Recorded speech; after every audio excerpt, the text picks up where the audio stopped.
Alright, gonna run the generator a little bit today. I did some work to it yesterday, and we're gonna go up here.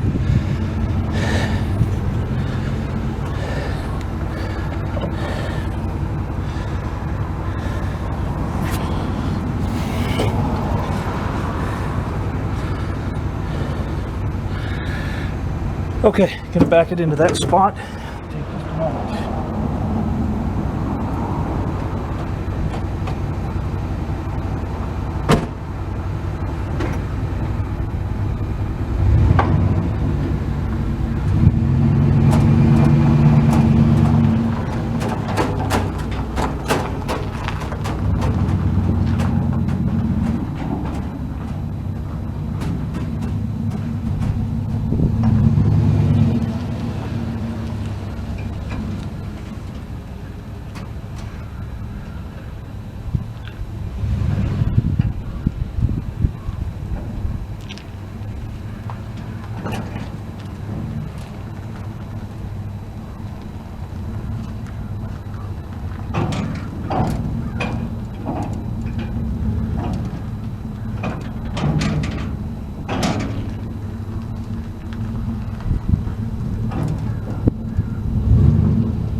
Okay.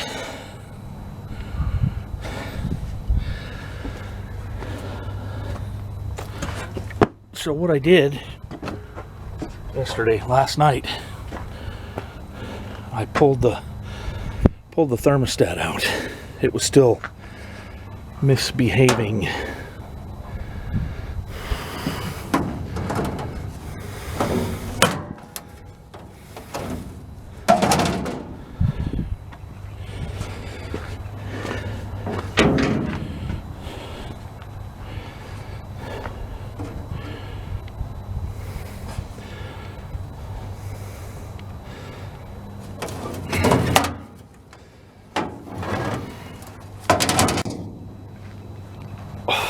So I also drained the fuel and replaced it. It was pretty yellow. Yeah, I think it was about 2.5 years old. 5-gallon tank. You can hear it's full. All I did was disconnect this hose here, this copper line, and then I put a rubber brake hose, clear neoprene hose, and drained it into this small jerry can right here, and pulled the thermostat out, and it ran really well, as it should. And the temperature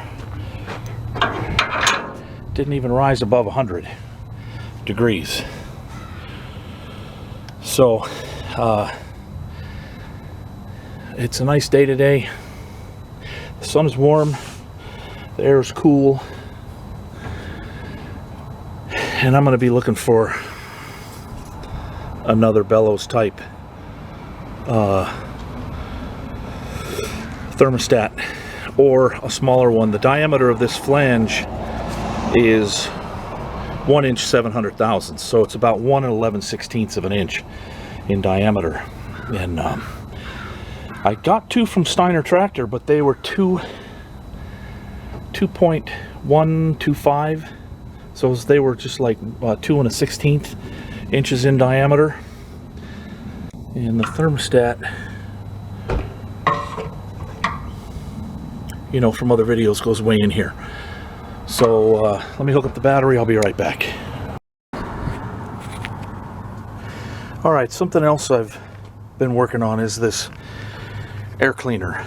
When I got this air compressor, this air cleaner elbow was gone. It's pretty heavy. It weighs a little bit. It's cast iron.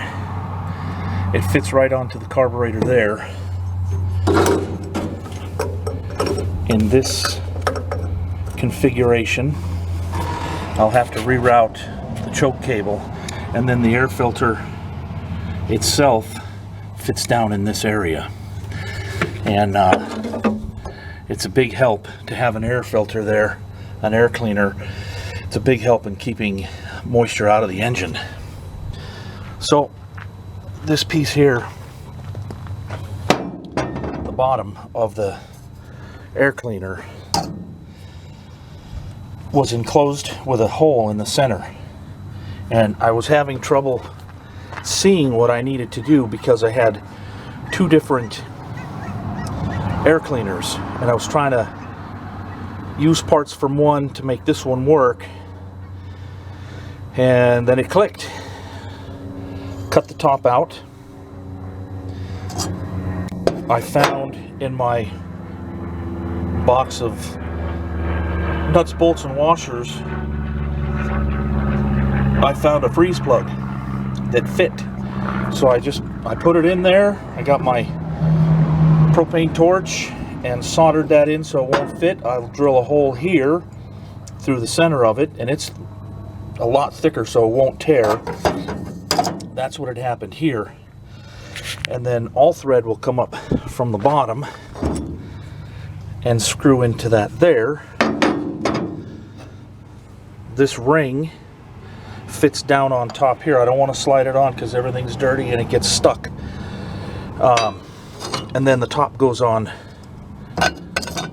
like this. And I found this paper air filter which fits the bottom ring perfectly, and also it fits on the top almost perfectly. It's so close it's not funny. So this will go down in here. This will be in the bottom, holding the air filter up a certain distance, probably about 3/4 of an inch from the bottom. Then the top will go on, and then the elbow fits on top like that. And of course, like I said, there'll be a space between the basket and the lid to filter air. And then, as the Brits say, Bob's your uncle, I'll be finished. So I am going to do a little bit of sandblasting today. I have to work on some parts for a friend of mine. Oh yeah, I forgot to mention, you guys are looking at video through a new camera. So if I need to do grinding work or welding work, I have another camera just like this one. I'll use that one because the lens is already destroyed.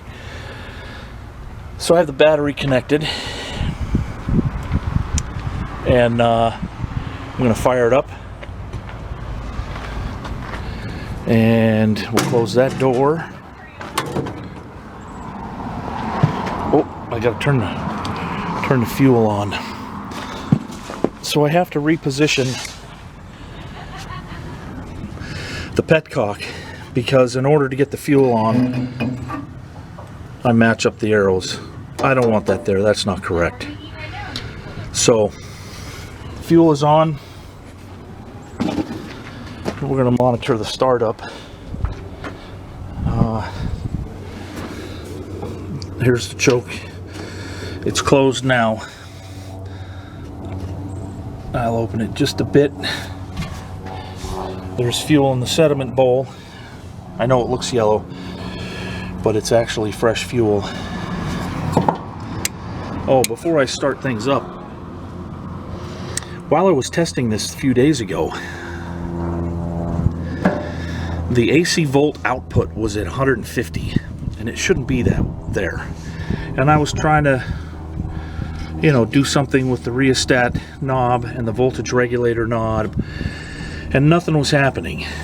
And then yesterday, oh, also, it was charging the battery at an amp rate of like 4.25, 4.25 amps. And then yesterday, last night, while I was working on it, everything went back to normal. This lower gauge is amp output, AC, alternating current ampere output. So whatever I'm running, this needle will show if I'm drawing 15, 30, 45, 75 amps. And we'll see that when this is running, it's going to be at a constant 120 volts, and the ammeter will show like half an amp charge on the new battery. So, switch on, touch the starter button. Oh yeah, and we're going to watch. I'm going to hold the camera with my right hand, and we're going to watch this lever here. This is the governor lever, and this is the governor body here. It's mechanically driven through gears, and that keeps the throttle at a constant RPM. So, getting ready to touch the start button. Watch the governor arm, and here we go.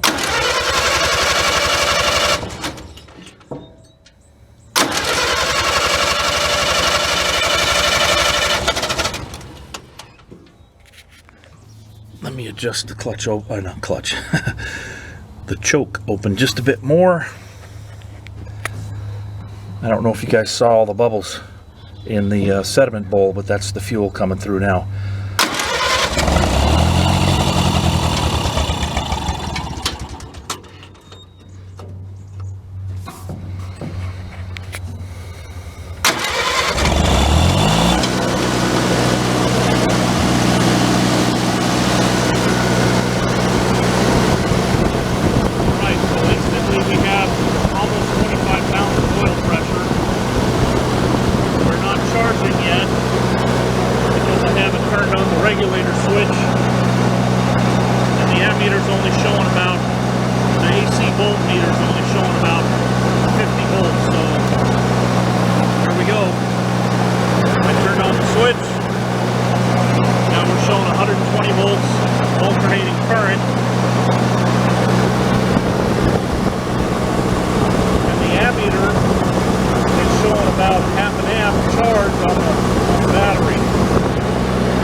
let's look at this one here.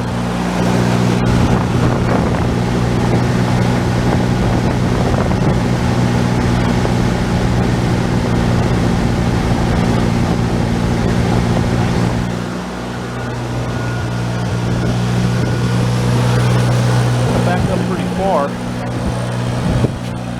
I'm only about 20 feet from it, and it's really quiet, you know. So I heard a long time ago the best muffler is a 100-foot extension cord. So if this thing were to be parked 100 feet from camp, you'd barely hear it. It's only up close that it gets a little loud.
Well,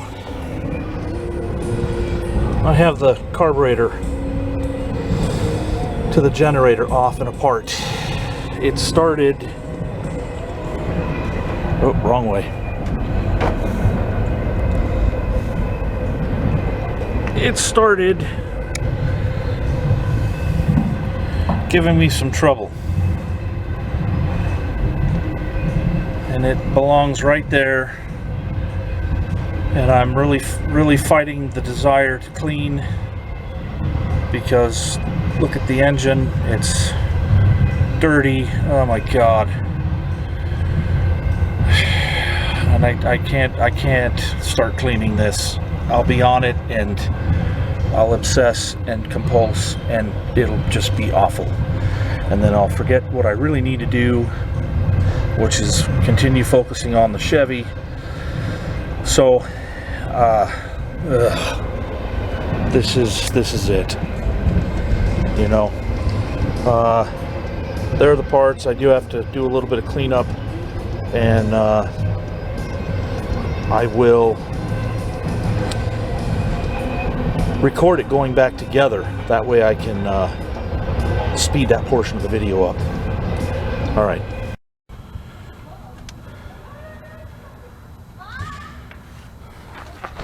All right, I got a little bit ahead of everybody here, and I didn't set up.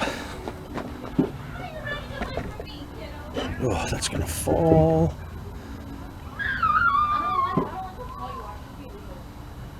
Okay.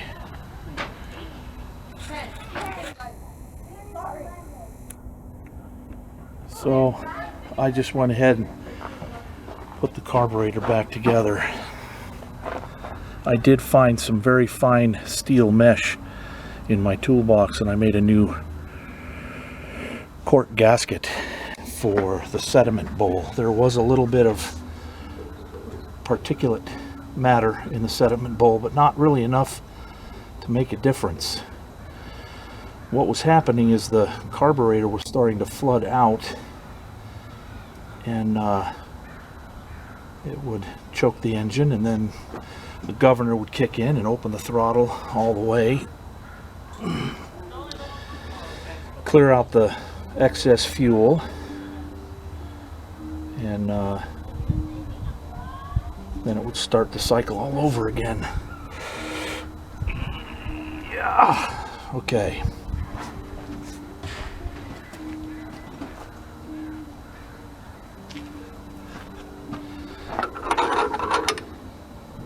Yep. Put the bail on. Slide the sediment bowl cup in place, or the sediment bowl, yeah.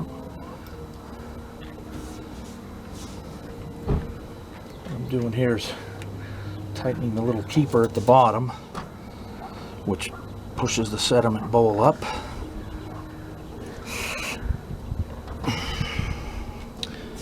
Makes contact with the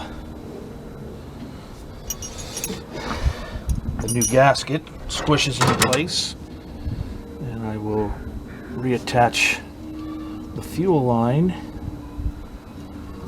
from the fuel pump.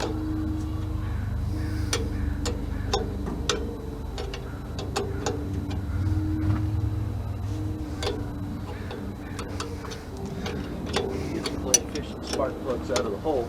Nice. You're being recorded. Oh. Got a buddy of mine over here, so he's taking the plugs out of his truck. We won't show that on camera. Okay, so that's tight. What do I do with my screwdriver?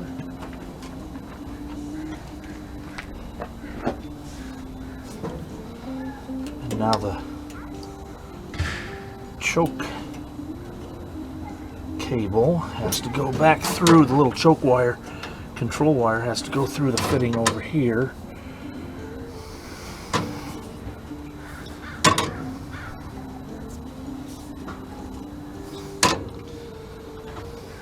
Which is, there we go, which is like threading a needle.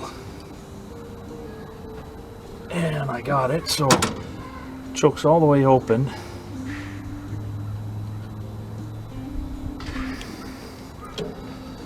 You know, when I shut it down,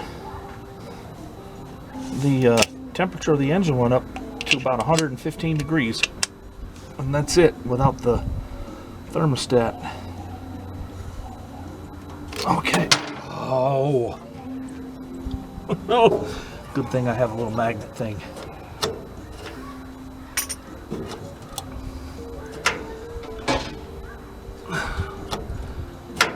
All right, gonna turn the fuel on.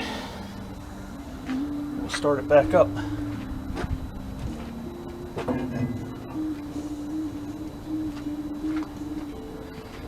And we'll see if it continues to misbehave.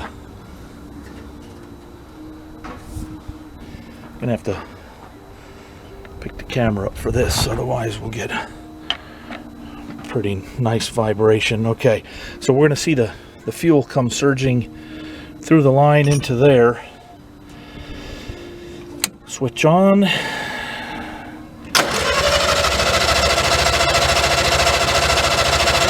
Uh-oh. Switch off. That's not tight enough. So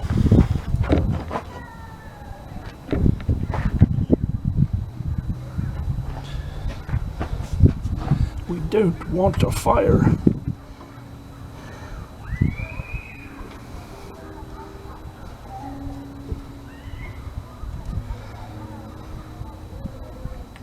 Oh, you gotta go turn that fuel off. It's just gonna keep coming.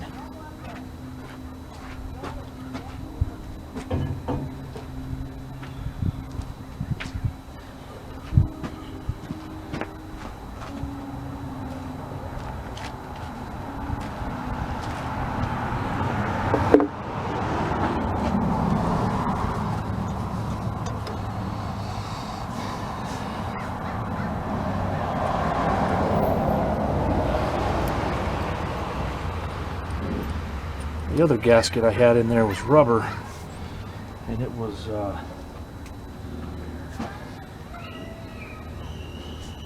pretty cracked on the inside.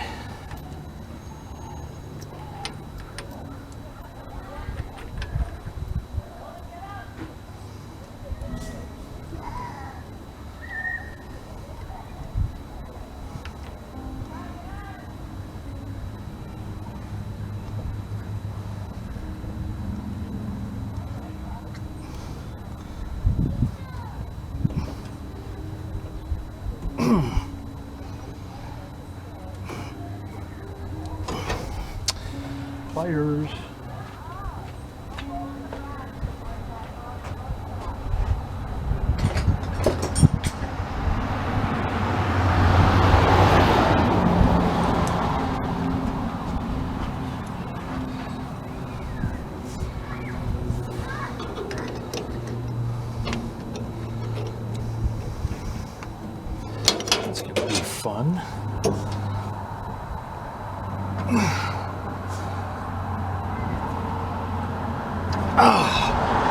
Well, let's see.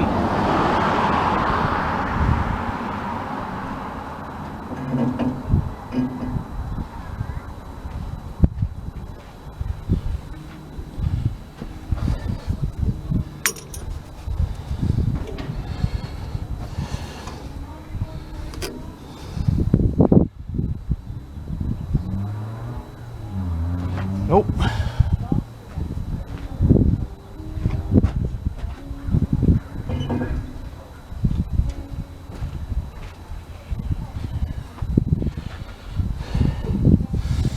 Okay, I gotta fiddle with this more. All right, so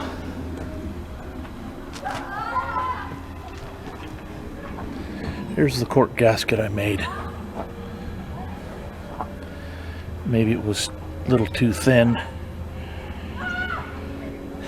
And then that little wire mesh screen, I don't know, it didn't want to create a good seal, but you can see that the sediment bowl is filling with fresh fuel, and that reddish tint is from the Marvel mystery oil I put in there in the gas. Marvel mystery oil helps to dispel water. It lubricates the top end of the piston. It's just pretty healthy for these older engines. So, well, let's try it again.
In the bowl too far and let too much fuel into the float bowl of the carburetor, which then flooded the engine. I haven't really monkeyed with this thing for a while, and this is the best it's run.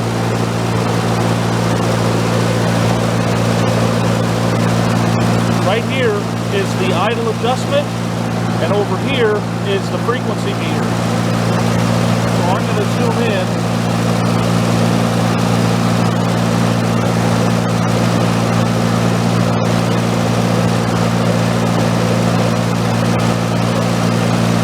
What I need to do is turn that screw clockwise and increase the RPM of the engine. Oops, other way.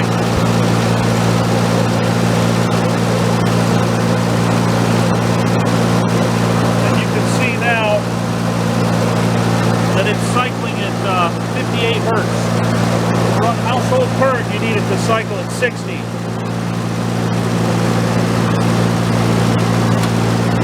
So I've already done this test, and I wanted to do it again and record it.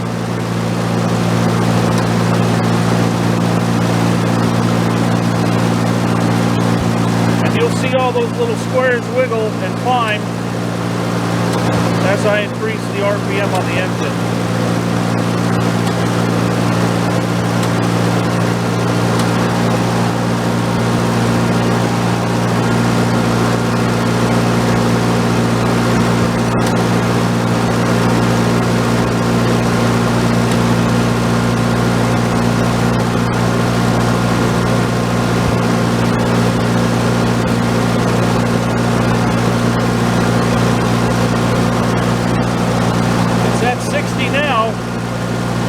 but it doesn't have a draw on it.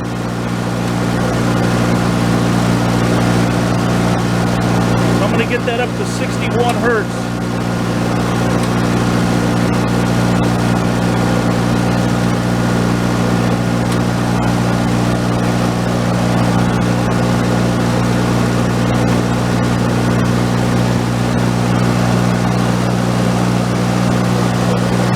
Steady at 61 hertz.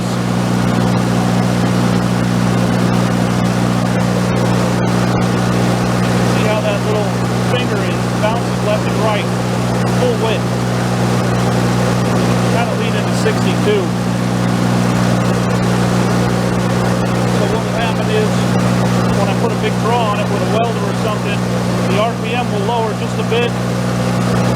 The governor will kick in, raise the RPM, and the hertz output will remain the same. And that does it for this one. Thanks.